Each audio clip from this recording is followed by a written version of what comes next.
German Chancellor Olaf Scholz is facing a no-confidence vote in the Bundestag on Monday, setting the stage for snap elections. Cleanup operations begin in the French overseas territory of Mayotte as officials scramble to establish a death toll from Cyclone Chido.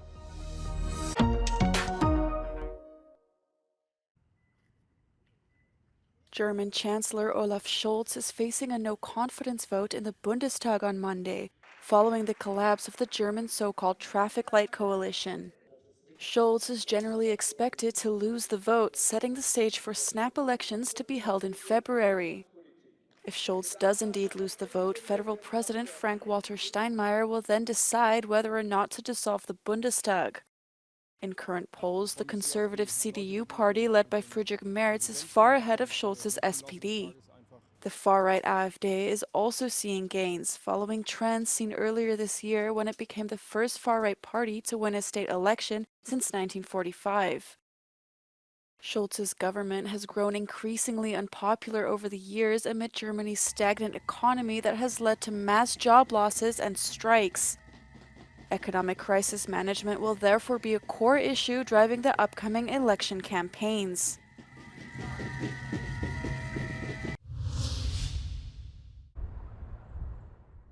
The Israeli Knesset has approved plans to increase the number of settlers in the Golan Heights, territory that was seized from Syria in 1967. The announcement comes a week after the dramatic downfall of longtime President Bashar al-Assad.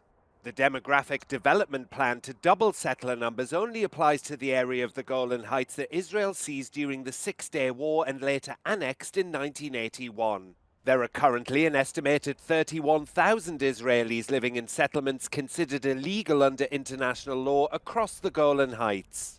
Israel's Prime Minister Benjamin Netanyahu praised the plan, which comes with €10 million in funding. But he also said Israel wasn't seeking a conflict with Syria. אין לנו עניין להתעמת עם סוריה. אנחנו נקבע את מדיניות ישראל כלפי סוריה לפי המציאות המתהווה בשטח. אני מזכיר שבמשך עשרות שנים סוריה הייתה מדינת אויב אקטיבית לישראל. היא תקפה אותנו שוב ושוב, היא אפשרה לאחרים לתקוף אותנו משטחה, היא אפשרה לאיראן לחמש את חיזבאללה דרך שטחה. Since rebel groups marched into Damascus and brought an end to al-Assad's 24-year rule, Israel has conducted hundreds of airstrikes across Syria. Officials say those strikes are aimed at destroying weapons dumps to prevent them falling into the hands of terrorists. But they've been criticized by Syria's de facto leader Ahmed al-Sharaa, who said they crossed red lines and risked escalating tensions across the Middle East. Ireland's Prime Minister Simon Harris has called Israel's decision to close its embassy in Dublin deeply regrettable. But he also said his government wouldn't change its position on how the war in Gaza is being fought. Israel announced on Sunday it would close its mission in the Irish capital because of what officials called extreme anti-Israel policies. I will push back very strongly against any attempt by any country to misrepresent Ireland's position. Ireland is not anti-Israeli. But Ireland is absolutely anti the starvation of children, is absolutely anti-killing of civilians, and is absolutely pro-peace, pro-international law, and pro-human rights. Meanwhile, Israeli forces have continued to pound Gaza's largely isolated north as the Palestinian death toll approaches 45,000. One airstrike hit the Khalil Aweda school in the town of Beit Hanun and killed at least 15 people, according to nearby Kamal Adwan Hospital, where casualties were taken. And in Gaza City, at least 17 people, including 6 women and 5 children, were killed in 3 airstrikes that hit houses sheltering displaced people. Israel's military said in a statement that it struck a terrorist cell in Gaza City and a terrorist meeting point in the Beit Hanun area. The war in Gaza began after Hamas stormed southern Israel on the 7th of October last year, killing 1,200 people and taking around 250 others hostage.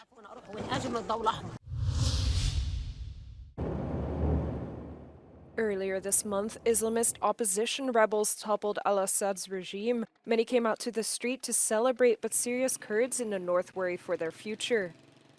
Many fear the ascendance of the Turkish-backed Islamist group who overthrew al-Assad will make it hard for the Kurds to find a new place in Syria. صار صار تقريبا في حالي دنا طيارات تركيا درون مسير او بحجه اهداف عسكري على اساس بس بالنهايه هذا المراكز المدني قال لك هذا خين ترس ناف عالمي ملت شيء في هاني بلغي كريا بحزارة انضام داعش انجو شعارات ولوجوين داعش لسر ملي وايا سلوغان و شعارات و قير واناكي حمود ديارت كنجو انضام داعش ايدي بر حد نواسوري ده ديجرن نري نامن دجبرجو هشمنديا وفصاله هشمنديا داعش ندوري هبا. Meanwhile, the Kurdish administration issued amnesty for prisoners to celebrate the fall of al-Assad's regime. It comes after the opening of prisons in areas of Syria that were previously controlled by the government.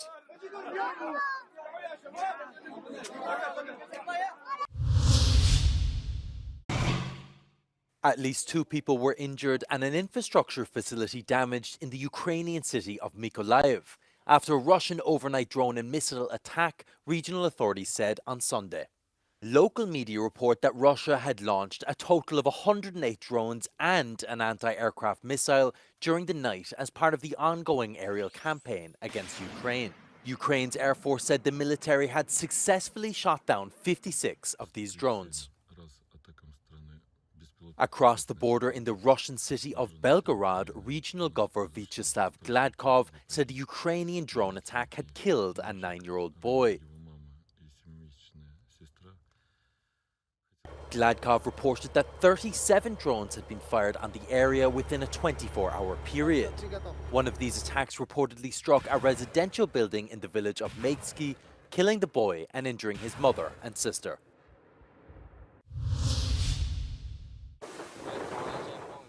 Two Russian oil tankers were badly damaged in a storm in the Kerch Strait, spilling oil and sparking an emergency rescue operation. One tanker ran aground and had its bow torn away, with Russian media saying one person on board was killed while the rest were saved by emergency services. The second tanker was also damaged in the storm and left drifting in the same area with its crew members aboard. Ukrainian officials accused Moscow of recklessness, saying the tankers were too old to go out in a storm.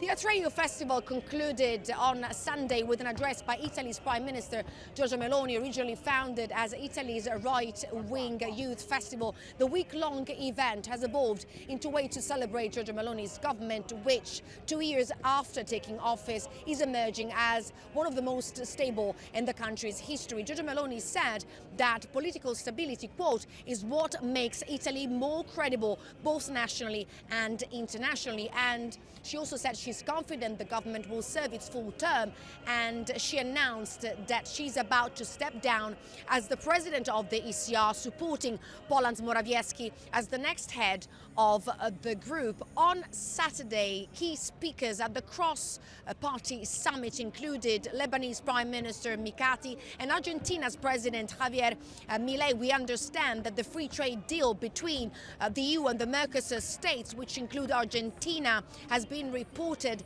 as a central topic in Milei's discussions with Meloni. In fact, like other EU countries, Italy remains hesitant to support the deal unless it includes provisions to protect Italian farmers. Giorgio Orlandi for Euronews in Rome. Pope Francis and French President Emmanuel Macron met in Corsica, concluding the pontiff's trip to the French island. The Élysée Palace said the two discussed the international issues that they share. Local media report that their conversation avoided more controversial subjects, such as the constitutionalization of abortion or French-style secularism. Earlier, Francis became the first pope to visit the French island of Corsica. He had deliberately shunned the grand reopening of France's Notre Dame Cathedral last weekend, instead visiting the French island where thousands of migrants have perished. The Pope's visit to Corsica seemed more suited to his priorities, which are adamant in visiting places that do not often draw international attention.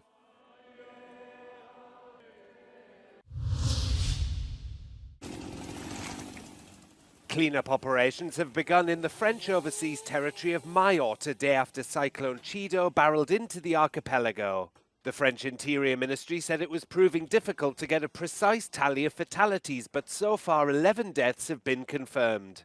Speaking to a local TV station earlier on Sunday, Mayotte's prefect said he thought the death toll could reach 1,000. A local hospital reported that 9 people were in critical condition there and 246 others were injured. One local hospital said it was treating 246 people for injuries and that 9 were in a critical condition. Chido brought winds in excess of 220 kilometers an hour, according to the French Weather Service, ripping roofs off houses in the territory, which has a population of just over 300,000. In some areas, entire neighborhoods of metal shacks and huts were flattened, while residents reported trees had been uprooted and electricity supplies knocked out. Officials in Mayotte said it was the worst cyclone to hit the territory in almost a century.